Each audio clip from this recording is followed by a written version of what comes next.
उदयपुर जागो, पासपोर्ट कार्यालय है हमारा हक, अभी नहीं तो कभी नहीं। हम हमारा हक मांग रहे हैं, भीख नहीं। अभी चुके तो फिर मत कहना। आप भी बनिए राष्ट्र न्यूज की मुहिम का हिस्सा। जागो उदयपुर जागो।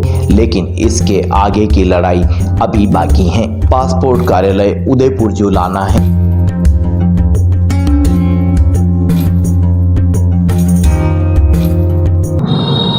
मैं सबसे पहले तो आपको, आपके चैनल को बहुत बहुत साधुवाद देता हूं कि आपने एक जनहित का मुद्दा, आपने एक मुहिम चलाई। उस मुहिम के माध्यम से उदयपुर संभाग, जो कि जनजातीय अंचल का संभाग है जी, जहां पर एजुकेशन की कमी है,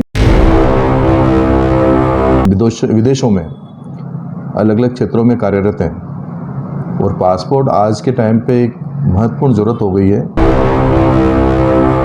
उसके बाद में 50 लाख लोग लगभग हमारे उदयपुर संभाग में रहते हैं। उसके बाद में अगर रीजनल पासपोर्ट केंद्र उदयपुर में नहीं है तो हमारे लिए दर्दनाक बात है, शर्म की बात है।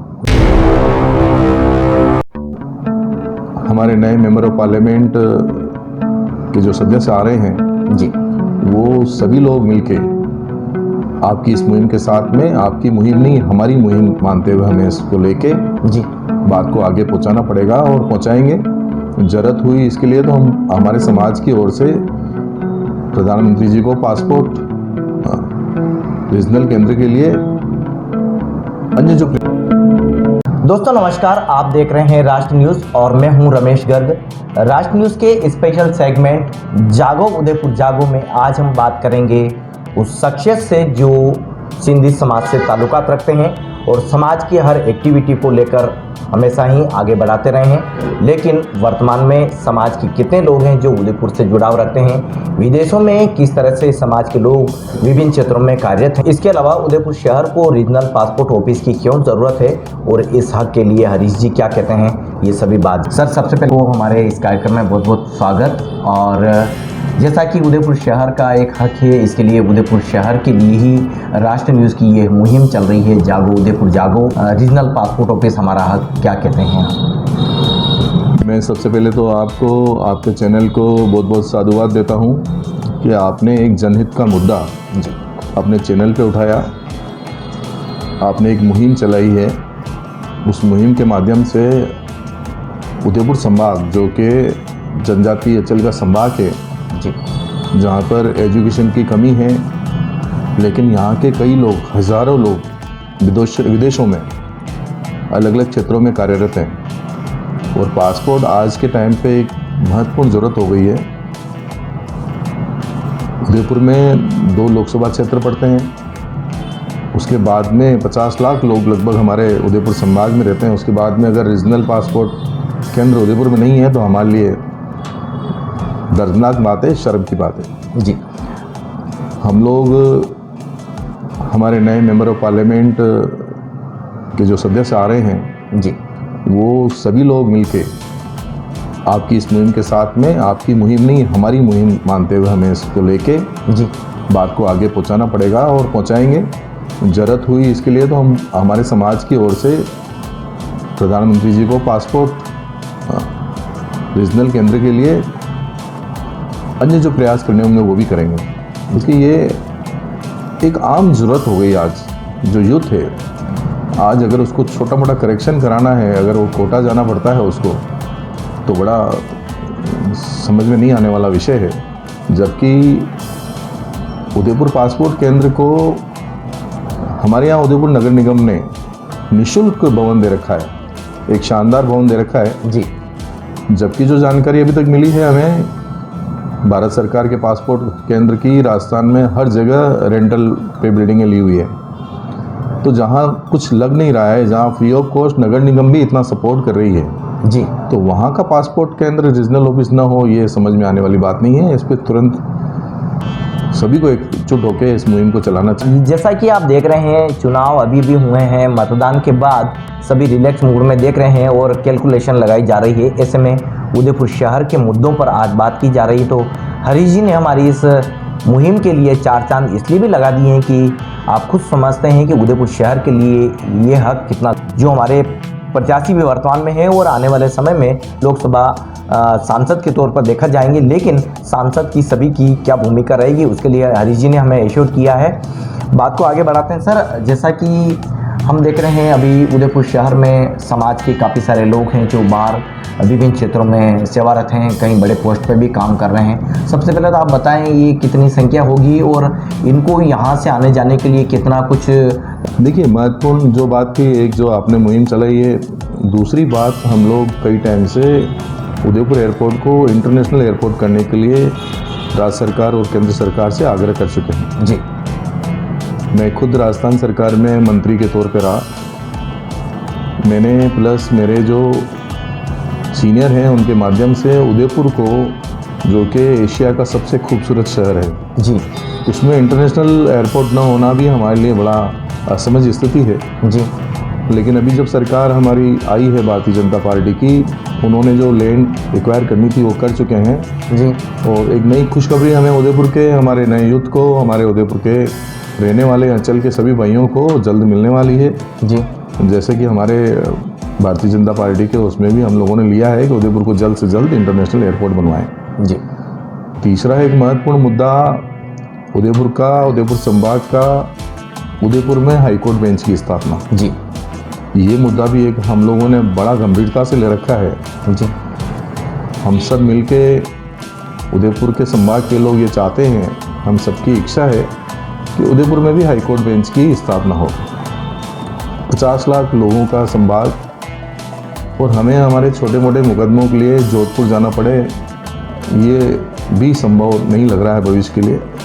तो ये कई 2-3 जो महत्वपूर्ण मुद्दे हैं, रीजनल ऑफिस हो गया, इंटरनेशनल एयरपोर्ट्स हो गया, हाईकोर्ट बेंच की स्थापना, ये तीनों मुद्दे हमारे लिए बहुत महत्वपूर्ण हैं। ये मुद्दों के लिए हम लोग संघर्षरत हैं और हम लोग अभी बड़े अच्छे मन से इसको इसलिए ले रहे हैं कि अभी सेंट्रल में हमारी सरकार वापस आ जाएगी और राजस्थान में हमारी सरकार है, तो शायद जो जटिल लग रहा था वो जटिल नहीं होके एक ईजी प्रोसेस में आ जाएगा। जी सर, जैसा कि आपने ये इतनी बड़ी बात बताई, तो क्या ये भी संभव होगा कि समाज के पैनल के द्वारा जो सांसद हैं हमारे संभाग के, उनको भी समय समय पर इसके बारे में बताया जाएगा? क्योंकि ये अकेले व्यक्ति की ये इच्छा शक्ति से काम नहीं चलता, इसके लिए बहुत बड़े एफर्ट्स लगाने पड़ेंगे। और जैसा कि हम मुहिम चला रहे हैं तो इससे समझ सकते हैं कि ये इतना आसान काम नहीं है, तो क्या किस तरह से इसको ईजी किया जा सकता है? देखिए, आपको बताऊं, विगत जब पासपोर्ट केंद्र उदयपुर में नहीं था जी, तो हमने पोस्ट कार्ड अभियान चलाया था एक बड़ा। जी।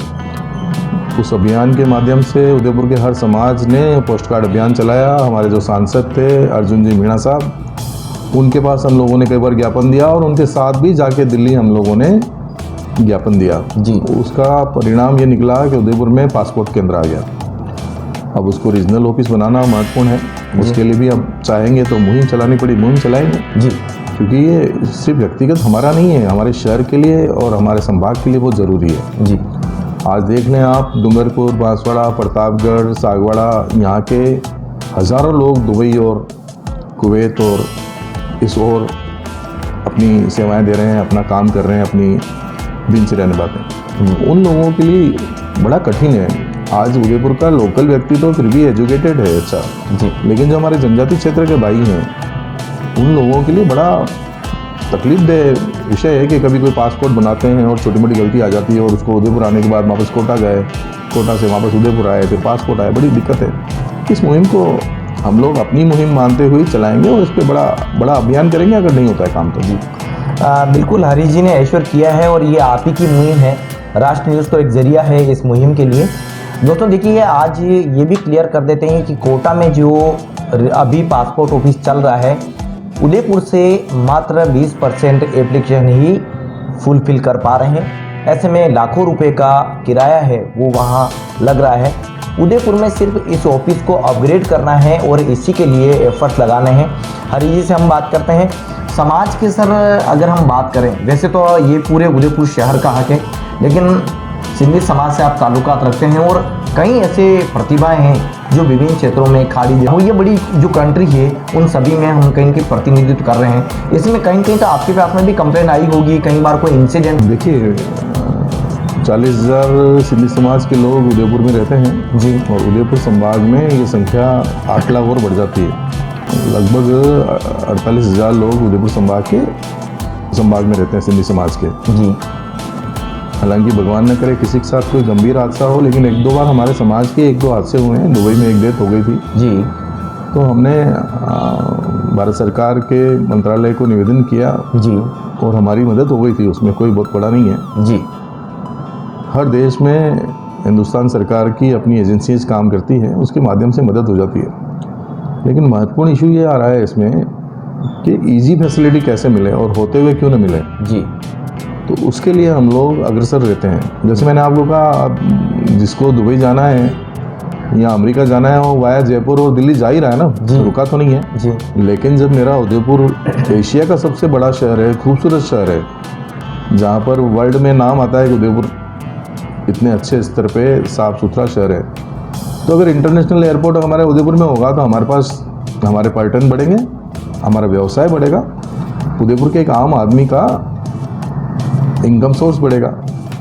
हमें भविष्य की ओर देखते हुए सब चीज़ों का आकलन करना है। आज की पोजीशन पे हम लोग तो चल रहा है ठीक है, लेकिन नहीं, भविष्य क्या होगा, आज से 10 साल बाद क्या होगा। आज उदयपुर मार्बल मार्केट के नाम से पहचाना जाता था, आज अंबानीज ने अपने बेटी की यहाँ शादी करी। यहाँ बड़े बड़े जो फिल्म स्टार है उदयपुर में आके शादियाँ कर रहे हैं, अपने फिल्मों के शूटिंग्स कर रहे हैं। अगर उनको एक अच्छी फैसिलिटी मिलती है तो मेरे शहर का नाम होगा, हमारे शहर का नाम होगा। तो ये छोटी मोटी चीज़ें हैं जिसको अगर हमारे मेंबर ऑफ पार्लियामेंट जो आने वाले हैं गंभीरता से लेंगे तो मुझे नहीं लगता है कोई बहुत बड़ा इशू है। जी। उनको बहुत सादगी से इस चीज़ को लेना चाहिए और जल्दी से ये चीज़ें मिल जानी चाहिए उदयपुर को। जी। अरे जी सर, आप विभिन्न क्षेत्रों में हमेशा काफ़ी सारे लोगों से मुलाकात करते हैं, कई सारे इश्यूज आपके सामने आते हैं। आपको नहीं लगता कि उदयपुर शहर में ये इतना एकमेंडेशन है, उसके बावजूद भी ये कमी रही? तो क्या पूर्व के लोगों की भी, हमारे पार्टी के लोगों कह सकते हैं, या हमारे जो सत्ता में संगठन में जो लोग रहे हैं, कहीं कहीं तो हमारी इच्छा शक्ति में कमी रही है? देखिए, वर्तमान एमएलए साहब ताराचंद जी जैन साहब से मेरी बात हुई थी अभी कुछ दिन पहले, हम लोग 1-2 घंटे बैठे थे, तो उन्होंने कहा मेरा पहला लक्ष्य है उदयपुर में फ्लाईओवर लेके आना। जी। ये फ्लाईओवर हालांकि बहुत पहले आ जाना चाहिए, लेकिन कुछ लोगों ने हाई कोर्ट में स्टे ले लिया, शायद इसके कारण वो अटक गया। लेकिन उदयपुर की जनसंख्या को देखते हुए, उदयपुर में टूरिस्ट को देखते हुए, ट्रैफिक से मुक्ति के लिए हमें फ्लाईओवर की बहुत बड़ी आवश्यकता है। जी। और जब मैंने एमएलए साहब से ये बात कही, ताराचंद जी जैन साहब से, तो उन्होंने सहज इस चीज़ को स्वीकारा और उन्होंने कहा मेरा पहला और प्रथम काम यही है कि उदयपुर में किसी भी तरह से जल्द फ्लाईओवर लेके आना। आज हम लोग देखते हैं, देखिए कोटा जाते हैं, देखते हैं फ्लाईओवर सिटी बन गई, जोधपुर जाते हैं, देखते हैं, तो मेरा शहर क्यों पिछड़ा हुआ है? जी। इस पे भी हमें अपनी पूरी योग्यता से ध्यान देना चाहिए। तो जैसा मेरा मन पता है, मैंने मेरे एमएलए साहब से पूछा ये चीज़ जी, तो उन्होंने बड़े सहजता से बताया, थोड़ा मन खुश हुआ कि नहीं, ये भी उतना ही गंभीरता से इस चीज़ को सोच रहे हैं। आने वाले समय में शायद उनकी सोच ये कामयाब होगी और हमारे शहर में कई फ्लाईओवर मिलेंगे, जो ट्रैफिक की समस्या है उससे समाधान हो पाएगा। जी। कुछ जिलों की व्यवस्था है, जिलों पे साफ़ सफाई की व्यवस्था है, उस पर भी प्रशासन अब अलर्ट है बहुत ज़्यादा। जी। और आज मैंने थोड़ी देर पहले ही एक अक्षय कुमार का एक एड देखा। जी। उसमें उन्होंने कहा मैं उदयपुर गया था और फतेह सागर गया था, वहाँ की साफ़ सफाई देख के मुझे बहुत अच्छा लगा।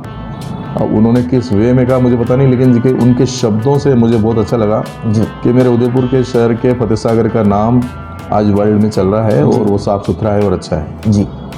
ये हर नागरिक का, हर उदयपुर में रहने वाले का कर्तव्य है कि वो अपने साथ साथ अपने शहर की महत्वपूर्ण जानकारियाँ, महत्वपूर्ण कमजोरियाँ अपने पास रखे। जहाँ कमजोरी है प्रशासन को सूचना दे, एमएलए साहब को सूचना दे, एमपी साहब को सूचना दे, ताकि वो कमजोरियाँ निकाली जा सकते हैं और हमारे जो एशिया में हमारा नाम है हमारे शहर का, वो बरकरार रहे। बड़ी बात ये भी यहाँ कहनी पड़ेगी कि हरीश जी ने न सिर्फ समाज की बल्कि उदयपुर शहर के डेवलपमेंट की वो बात की है। जनप्रतिनिधियों के द्वारा एक मुद्दे पर कई बार गंभीरता से बात करने के लिए भी चूक होती है। ऐसे में हरीश जी ने एक एक मुद्दे को गिनाया और यदि हम क्रमशः एक एक मुद्दे पर भी काम करें तो आने वाले एक 5 साल के कार्यकाल में भी उदयपुर शहर को बहुत आगे ले जा सकते हैं। और ये जो मुद्दे हैं कमज़ोर न पड़ जाए, इसके लिए हरीश जी दिन रात एक कर रहे हैं। यही नहीं, समाज की जो एक्टिविटी है, सनातन धर्म के लिए जो एक्टिविटी है, सनातन संस्कृति के लिए जो सोच है, वो हरीश जी। और एक यहाँ खुशी इसलिए भी हो रही है कि शहर में करीब 40 से 45 हज़ार लोग समाज के हैं जो सनातन संस्कृति को सींचने में लगातार लगे हुए हैं। हाल ही में हमारे शहर में वैष्णो देवी का एक नया मंदिर भी बना है और इस डेस्टिनेशन को लेकर भी हम बात करते हैं। ये भी कोई कम नहीं हो जाता है उदयपुर के लिए। मेवाड़ से लोग वैष्णो देवी जाते हैं, लेकिन शहर में माता जी के अब दर्शन करने के लिए उसी स्वरूप को यहाँ बैठकर दर्शन कर पा रहे हैं। जो लोग नहीं जा पाते वो भी अब दर्शन लाभ ले पा रहे हैं। क्या कहते हैं? देखिए, मैं आपको इसमें थोड़ा सा एक बताऊं। सिंधी समाज जो है जी, अखंड हिंदुस्तान का एक हिस्सा जो पाकिस्तान में चला गया, जी। सिंध प्रांत से आता है। सिंध प्रांत में सिंधी समाज में हमारे बुजुर्गों ने करोड़ों अरबों रुपए की प्रॉपर्टीज़, जेवर सब छोड़ दिए सिर्फ और सिर्फ अपने धर्म के लिए जी, अपने सनातन के लिए उन्होंने सब कुछ छोड़ा। और वो वर्ल्ड में अलग अलग जगह ऐसे बिखर गए, मान लीजिए आप जी, एक शरणार्थी के रूप में हर जगह गए।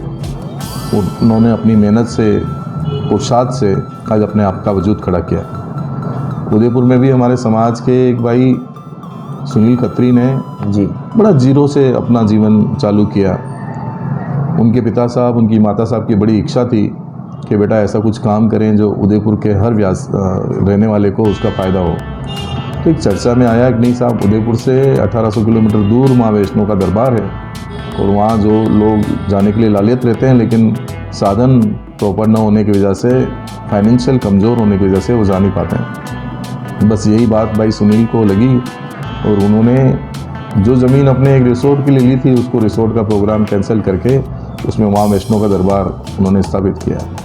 माँ वैष्णो के दरबार स्थापित करने के साथ साथ में उस व्यक्ति ने, उस परिवार ने इतना बड़ा संकल्प लिया कि यहाँ जो भी आएगा उसको निःशुल्क भोजनशाला में भोजन होगा जी, अन्य जो भी वहाँ पर फैसिलिटी सारी निःशुल्क होगी। तो ऐसा करने के लिए दिल सी होता है और दिल उसी में होता है जो ठोकर खाया होता है। हम लोग बड़ी ठोकर खा के आए हैं जी, हम लोगों ने बड़ी तकलीफ़ देखी है, हम लोगों ने बड़ा बुरा समय देखा। हमारे बुजुर्गों ने जो उनकी कहानियाँ सुनते हैं हम लोग, जी, तो हमारे रोंगटे खड़े हो जाते हैं कि वहाँ पर अखंड भारत के उस हिस्से में जो आज पाकिस्तान है, वहाँ हमारे समाज के लोगों के साथ क्या बुरा हुआ। जी, तो आज सिंधी समाज का हर व्यक्ति, चाहे वो फाइनेंशियल कमज़ोर भी है, सनातन के नाम पे वो अपना घर बेच देगा, बिल्कुल, लेकिन सनातन के लिए करेगा। और दूसरी बात जो आपने शहर के लिए कही, मेरा ये मानना है कि शहर में रहने वाले हर व्यक्ति को जी, ये कहना चाहिए कि मेरा उदयपुर है, हमारा उदयपुर है। जी, और इसमें अगर कमजोरी को वो खुद ठीक नहीं करेगा और लोगों को खाली थोपेगा तो उससे काम नहीं होगा। जी, अगर मैं आपको गलत काम करने पे टोकता भी हूँ तो मेरे शहर में रहने का सार्थक पूरा होता है। जी, हम सबका कर्तव्य है। मैं आपके चैनल के माध्यम से आप सभी से आग्रह करूँगा, अगर मैं गलत कर रहा हूँ तो मुझे टोकें। जी, आपके टोकने से अगर मैं ठीक हो जाता हूँ तो इससे बड़ा कुछ नहीं है और बहुत सारी कमियाँ, बहुत सारी कमजोरियाँ ठीक हो जाएगी। जी, मैं आपके चैनल को बहुत बहुत साधुवाद दूंगा, बहुत बहुत आभार व्यक्त करूंगा कि आपके चैनल ने शहर की सब मुहिमों में हमेशा अग्रसर भूमिका निभाई है। जी, समाज की ओर से मैं आपको वचन देता हूं, हम लोग जब भी आपके किसी मुहिम में साथ चलने के लिए होंगे, हम आगे आगे खड़े रहेंगे। जी, बहुत बहुत धन्यवाद, थैंक यू। तो हरी जी से ये लंबी बातें हो गई है, लेकिन मुहिम के बारे में बहुत कुछ कह दिया है। हरी जी से एक सवाल और ले लेते हैं। सर, अभी भी चुनाव हो गए हैं, वैसे तो आपने बहुत कुछ कह दिया है और अब सब उस नतीजे का इंतज़ार कर रहे हैं, ऐसे में आप इस सवाल पर क्या कहते हैं? देखिए, मैंने आपसे निवेदन किया, मैं सिंधी समाज का प्रतिनिधि हूँ। जी, तो हम तो एक ही बात कहते हैं, जो राम को लाए हैं हम उनको लाएंगे। जी, 500 साल हिंदुस्तान, जिसका नाम हिंदुस्तान है, जी, उस शहर, उस हिंदुस्तान में हमारे रामलला का मंदिर नहीं बन पाया। जी, और हमारे मोदी जी के आने के बाद में वो रामलला का मंदिर बन गया, बहुत सुंदर दरबार बन गया। आने वाले समय में ये पैसा काम नहीं आएगा, जी, सनातन और सनातन के रक्षक ही काम आएंगे। जी, हर व्यक्ति को अपने धर्म के प्रति सम्मान करना चाहिए, आदर करना चाहिए। मैं हिंदू हूँ, मुझे गर्व है, मैं हिंदू हूँ और मैं अपने धर्म का सम्मान करूँगा, करता रहूँगा। मैं किसी की प्रॉपर्टी को नुकसान नहीं पहुँचाऊँगा, लेकिन मेरी प्रॉपर्टी को कोई नुकसान पहुँचाए तो शायद मैं नहीं छोड़ूंगा। जी। तो दोस्तों, ये थे हरीश जी जिन्होंने अपने ये विचार साझा किए हैं। लेकिन उदयपुर शहर का एक मुद्दा पासपोर्ट का था, लेकिन इसके साथ साथ कई ऐसे मुद्दे जोड़ दिए हैं जो हर जनप्रतिनिधि को अपने उस श्रेणी में रखना चाहिए या उस लिस्ट में रखना चाहिए और एक एक मुद्दे पर काम होना चाहिए।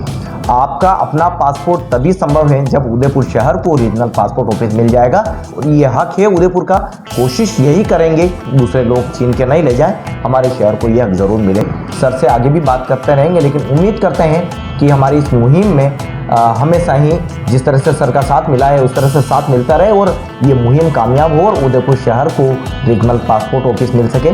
सर आज आपने अहम वक्त दिया, उसके लिए बहुत बहुत धन्यवाद। मैं आपका आभार व्यक्त करता हूँ, आपने एक अहम मुद्दे पे चर्चा की, बहुत बहुत धन्यवाद। Thank you. तो दोस्तों आप इस मुहिम को लेकर क्या सोचते हैं? जैसा कि शहर के हर व्यक्ति को इस मुहिम में आहुति देनी है और हर ही जब समाज के तौर पर एक प्रतिनिधित्व कर रहे हैं तो आपका इसमें क्या रोल होना चाहिए? अपनी प्रतिक्रिया चैनल के कमेंट बॉक्स में ज़रूर दीजिए। एक नए कंटेंट के साथ फिर आपसे मुलाकात होगी, तब तक के लिए धन्यवाद।